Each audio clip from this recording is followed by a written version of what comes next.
are now in the home stretch here for Gym Challenge number 10 for the 5th time already. We gotta say this already.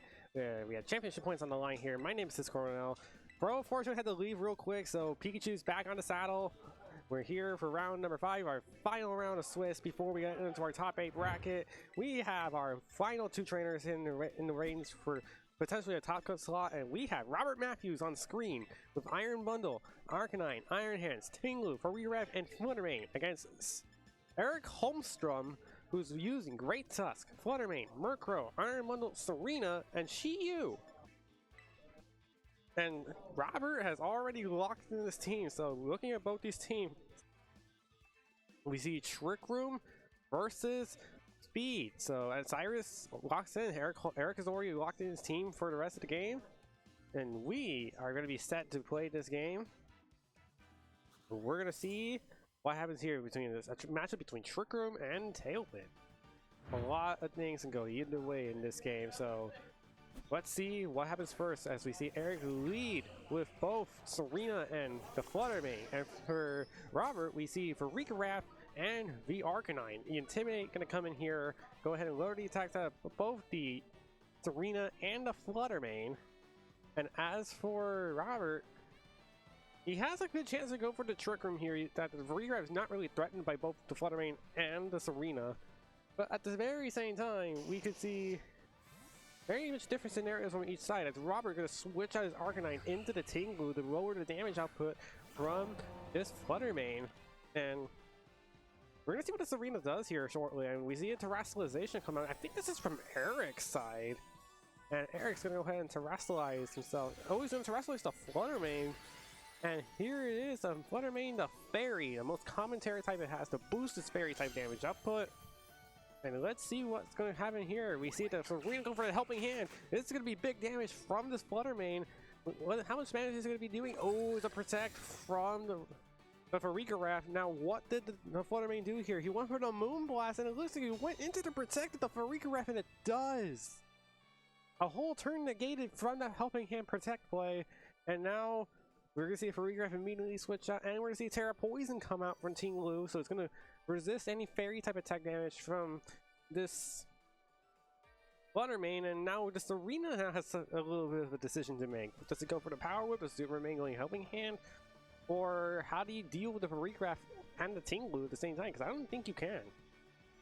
We're going to see the Fluttermane swap out instead for Erik, and we're gonna see what's Rampage here. Great Tusk come in for Erik, and we're gonna see Regraph swap out into the Arcanine here. So now the Arcanine is gonna put another Intimidate onto the Serena, and the first one onto Great Tusk, lowering both their damage outputs.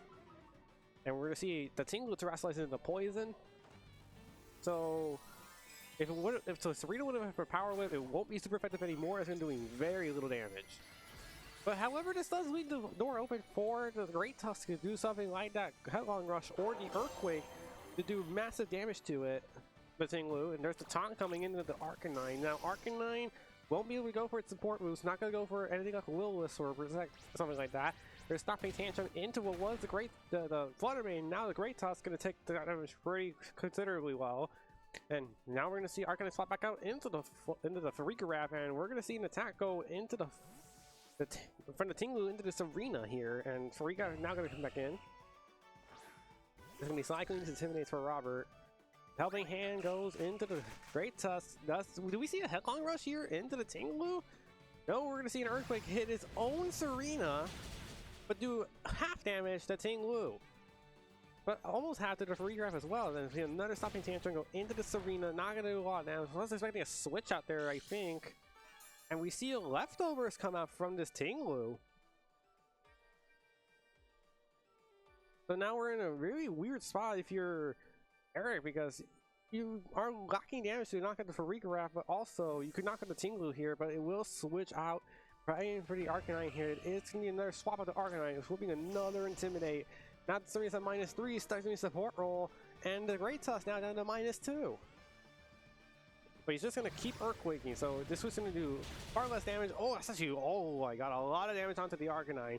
Probably enough to show off the choice band item on the Great Tusk as it went for another Earthquake on his own Serena. Citrus Berry gonna go ahead and heal a bit of HP for the Arcanine here. We do see the taunt coming to the Farigiraf from the Serena, so no Trick Room gonna come out, but Farigiraf going for the Psychic instead. This probably will be enough to knock a Great Tusk, and it will. Down goes the Great Tusk, and Robert takes the first knockout of the series. But now the Farigiraf is left unable to use Trick Room, and this could spell trouble, especially with this. Okay, it's Chi-Yu coming in. So Chi-Yu comes in for Erik. And this, oh my goodness, it is very interesting to note about this Chi-Yu. It does have interesting move pool. Here is the Farigiraf gonna switch out. It doesn't want to deal with anything with that dark type attack, dark type damage. Here comes Iron Hands to soak up a dark type attack. We're going to see Helping Hand going into the Chi-Yu. Are we going to see something like that Heat Wave come out, or a Dark Pulse? It's going to be Heat Wave, so it's not going to be the Dark type attack. It is not going to be enough damage to knock the Arcanine. As it goes for the Flare Blitz into the Serena. It is going to be a knockout. So down goes the Serena. What does Erik have in the back for his last? Oh wait, it's a Flutter Mane in the back. So now we're dealing with a speed issue. Because even though Ting Lu can come in pretty handily and do what it can, which is lower Chi-Yu and Flutter Mane special attack stat. This is the core duo that was hinted at preseason, but at the same time now, both of these Pokemon can be very much threatened. So I think Robert quickly locking in his moves. Now he's fine with going for a double knockout on his end. Here's a Fake Out into the Flutter Mane. No protection on either side.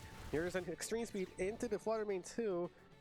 Oh, Chi-Yu's faster than the Flutter Mane, so this probably does reveal a Choice Scarf onto the Chi-Yu, but Heat Wave missed the Iron Hands, so even though Arcanine goes down, Iron Hands lives to fight another day, and in comes the Ting Lu for Robert. Vessel of Ruin now going to come into play, lowering the special attack stat of all Pokemon in play, which also counteracts the special defense drops that Chi-Yu is bringing up. However, Robert is still in a favorable position. Now he's gotten more bulk in his hand. We know that Chi-Yu's locked in the Heat Wave. Probably need to switch out the Iron Hands. Yeah, he's just going to switch out to reset that Fake Out. Have it in for another turn. Live to fight another day. In comes the Farigiraf. Ting Lu going to protect, get a bit more leftovers recovery in order to withstand Chi-Yu's attacks. The Heat Wave comes in again. Will this miss the Farigiraf, or will it connect? It will connect.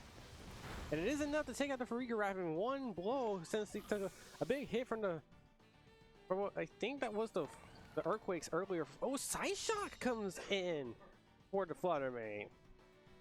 Psyshock, an interesting tech here for Flutter Mane, because if you don't know, Flutter Mane's physical defense that's not good, so it's good in the mirror match. And also, it's good against things that are pretty much resisted to weak physical defense stats. Iron Hands now probably going to fake. Yeah, you can also see that in these team sheets, both these Pokemon are choice items. So we usually use Choice Scarf, and Flutter Mane sadly is Choice Specs. It's not able to protect here. There is a Fake Out. Here's a Heat Wave and a double connect on both Pokemon. Does respectable amount of damage. There is the flinch onto the Flutter Mane. Stomping Tantrum going to pick up the knockout on the Flutter Mane. Now it's then Chi-Yu versus Ting Lu and Iron Hands. Erik can still win this off a couple critical hits, but even though it is a 2v1 situation, I think this Ting Lu does have what it takes to finish off this game. And it's just going to be, yeah, it's going to be very simple Drain Punch, Stomping Tantrum into the Chi-Yu. This probably is game over.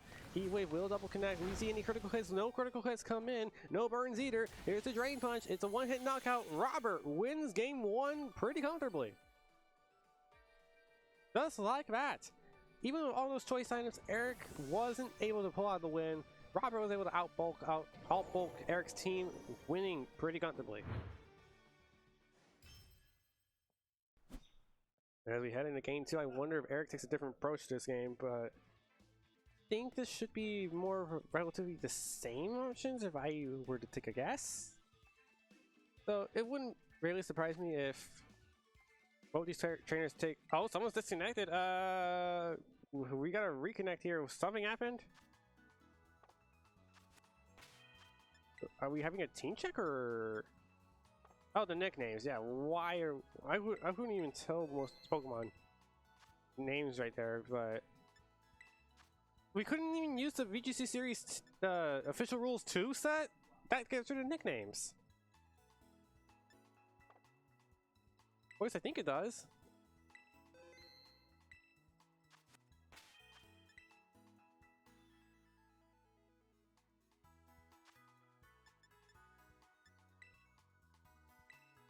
Okay, now we're gonna reconnect, so hopefully there shouldn't be a problem anytime soon, but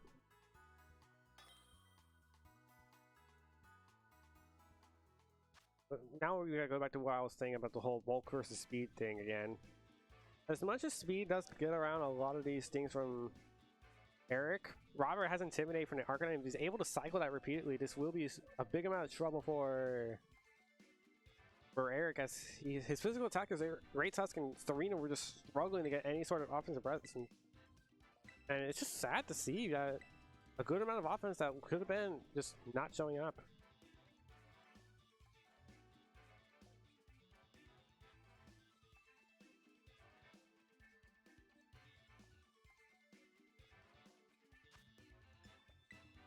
As we're going to see here, this is going to be quite interesting route for both these trainers. As we see it again, Robert on the screen, Iron Bundle, Arcanine, Iron Hands, Tinglu, Farigiraf, and Fluttermane. And for Erik, who now needs to win 2 games in a row, he has Great Tusk, Fluttermane, Murkrow, Iron Bundle, Serena, and Chi-Yu. A little bit of hot mic catching going on right now. I don't know what's going on here, so we're just gonna move on. And for Cyrus, I think we need the Murkrow lead, because even though you tried to shut down the Farigiraf as quickly as you could, I don't think you were able to do that in the first place, so maybe it could be a good idea to overwhelm him quick, but your team's pretty much fast enough to do that anyway, so might just be a different issue at hand.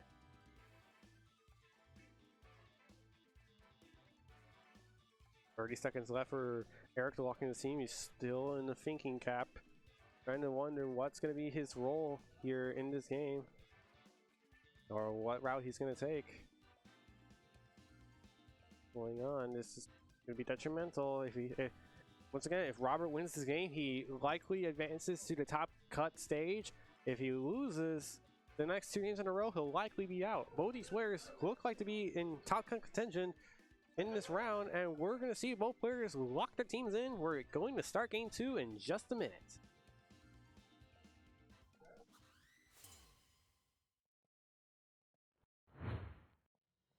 And here we go. We're getting underway for game number 2. Erik's going to send out Fluttermane and Murkrow. We're going to see the speed control come out this time, and we're going to see Arcanine for Farigiraf for Robert. So Intimidate might matter on the Murkrow, depends on what it's running. We saw Murkrow going for Brave Bird a lot in round 2. But Arcanine pretty much stays to go for a physical attack onto the Fluttermane if he surely wishes, but it looks like it's going to be switching out. And we're going to see a Trick Room come out from Robert. He hopes to catch the Murkrow off guard with the Tailwind. Let's see what happens here, because Erik knows that Trick Room is most likely coming, giving out that Murkrow lead. And it's interesting enough to find out if Arcanine, okay, well, let's see Arcanine to switch out to Tinglu, so to lower the damage output from the Fluttermane of Erik. Gonna go ahead and activate that Vessel Ruin to do so. What does the Murkrow do here? We see a Terrestrialization from Erik again. It's going to Terrestrialize Fluttermane for damage output, so let's see if this is gonna matter. If he goes for another Moonblast, or if he goes for Dazzling Gleam, unlike the last time he went for a big Moonblast, that got quickly protected. We're going to see Sunny Day come out from Erik, so now he's going to activate Photosynthesis onto the Fluttermane. Let's see what its multiplier is going to be. It's going to be special attacks. It's going to be a lot. So it might negate the Vessel of Ruin ability that was put into play from the Tinglu. Let's see how much damage Moonblast is going to do with that Choice Specs. It's enough for a one-hit KO. Wow! And Robert's fuming. Robert's fuming as he didn't think of a one-hit knockout, and that is going to put a big hole in his game plan, as now Murkrow is free reign to go for Tailwind. That Tinglu might be in trouble. Wow, Robert with a negative reaction there. Erik is already in a fantastic position to win this game. Off the back of this Choice Specs Fluttermane, not only will get speed control, Arcanine may have to be a saving grace here, because if it doesn't knock out with Flare Blitz, this could be game over, and this could be spelled a quick game 3 from Erik. So that's, wow, that's just so insane to me that the Vessel of Ruin didn't even save him. So, okay, we see Erik gonna switch up to Murkrow instead, knowing he's the fastest thing in play. Still susceptible to that extreme speed, and here comes Great Tusk for Erik. Activating its photosynthesis. This is likely for attack. It is going to be for attack, so that Choice Band is going to put in so much damage, and we're going to see Terrestrialization. This likely is from the Ting Lu to avoid the Moonblast, so now everything's going to be resisted against this Flutter Mane. But what does the Murkrow, what does the Flutter Mane do here? Does he Moonblast the Arcanine? Did he Moonblast the Ting Lu? The Moonblast does come out with the special attack and choice specs boost into the Ting Lu. How much damage is this doing? Just around 40%. And the special attack drop. And here comes the Flare Blitz. What was the Murkrow? Now the Great Tusk does a critical hit. Almost gets the one-hit knockout. No burn though. What does the Ting Lu do here? Stomping Tantrum goes into the Flutter Mane. And this won't do half. Ting Lu recovers a bit more HP back, but Great Tusk now in a great position to just launch an Earthquake. But again, extreme speed's a thing, so if he goes for extreme speed into the Great Tusk, this could be the end of Great Tusk's offense, as Flutter Mane could just easily switch on to Murkrow and go for an Earthquake. And I think that's what's happening here, is Erik's going to switch on the Flutter Mane back out into Murkrow. This will be Earthquake coming out. And if there's no extreme speed, this could be bad. It is a protect. It's not an extreme speed. This Great Tusk is going to get an attack off. This will be the Earthquake. This will knock out the Ting Lu with the photosynthesis and the Choice Band boost from Great Tusk. Here we go. Big Earthquake. This will not knock out the Ting Lu. It's at 11 HP. There's the Stomping Tantrum. Going to knock out the Great Tusk. Take it out before it can do any further damage. However, it's still dangerous territory for Robert, as Dazzling Gleam now might be the move of choice against Arcanine and Ting Lu, especially with that photosynthesis boost and the choice specs. And the Murkrow's still free to go for Tailwind. But also, the Murkrow can also just switch out to something like that Chi-Yu to get the special defense boost, or even the Serena to essentially stop any incoming extreme speeds, as it may be coming out soon. Now we're going to see Flare Blitz come out from Robert's Arcanine, and this is going to be a detrimental turn, because if this Flutter Mane just is allowed to continue wreaking havoc on this game, and the Ting Lu go ahead and use Protect, and Dazzling Gleam will be the choice for that Flutter Mane to do his attack duty. It is not going to be a switch out from Murkrow, so it's likely going to be attacking this turn. Dazzling Gleam going to put Arcanine down to 77 HP and activate its Citrus Berry to get back some of that HP back. What did the Murkrow do here? He does go for the Brave Bird. Another Brave Bird set for this Murkrow. Down to 26 HP. Goes down that Arcanine. Here's a Flare Blitz into the Flutter Mane. Easily going to take the knockout because of that Sunny Day being actually a betrayal for the Flutter Mane. And now it's down to Murkrow versus whatever Erik has in the back against Robert's low HP. Oh, actually, the recoil takes out Arcanine, so it's a 2v2 now between these two Pokemon and these two trainers. And I think we saw it from the screen earlier, but I think we saw Iron Hands from Robert. So, yeah, it is Iron Hands. That's not the Assault Vest, so it is Chi-Yu in the back for Erik, so he's locked into that Choice Scarf Chi-Yu. So we will get that special defense drop on every Pokemon, but how much damage will we be doing to the Iron Hands? That's the detrimental question, but also Fake Out is in play against that Chi-Yu, so might be a good idea to go for... Yeah, there's a Fake Out going into the Chi-Yu. Might be a good idea to go for Brave Bird onto the Ting Lu, and it is going to be the Brave Bird into the Ting Lu. This will knock it out, and Ting Lu goes down. The Vessel of Ruin is gone. Now it's no longer in play. This could be a free overheat from this Chi-Yu. Sun's gone, but it could easily be reset by this Murkrow. And here goes nothing. This is probably going to be the second to last turn, unless Overheat or Heat Wave misses for the Chi-Yu, which with the Choice Scarf is very much likely to swing the momentum back to Robert, as he needs to win this game, or this will go to game 3. Erik's taking his time to think, and here we go. We see the Mercury go for the sunny day. Will we see a game 3 from this Chi-Yu, or will we see a turnaround? Oh, he missed! He missed! I think we saw the Drain Punch go into the Chi-Yu, and it does! Oh no, this is going to be bad news now for Erik. He needs the Mercury to do, I think, back-to-back critical hits, but it's taking too much recoil damage. I think this game is over. Reaper going to come out. Here we go. Oh, there was a critical hit, but it's not even doing half its health. That's crazy. Here's a wild charge, and that is going to be the set. Robert, even though he lost the Reaper at turn 1, wins the set 2-0, advancing him to what seems to be 4-1 as his record. Erik has to hang his head low, though. His tournament run is likely over. Wow, even though Robert raged during the Farigiraf knockout, you're gonna see right here Pikachu got kidnapped here. I don't know where he went. Don't ask me. You might as well ask whoever had the Pikachu in the first place. So I'm not here alone. But either way, Robert found a way to win that game, even though he lost from Farigiraf turn 1. And that's gonna be it for our Swiss rounds. We are now moving into the top cut stage. Our top 8 remaining trainers will battle it out for it's likely to be 30 championship points to get to their goal at 300 to get to Yokohama, Japan. And we're gonna get the standings and results and the very first game of Top Cut, and probably Fro coming back. We'll be seeing all of that right after this.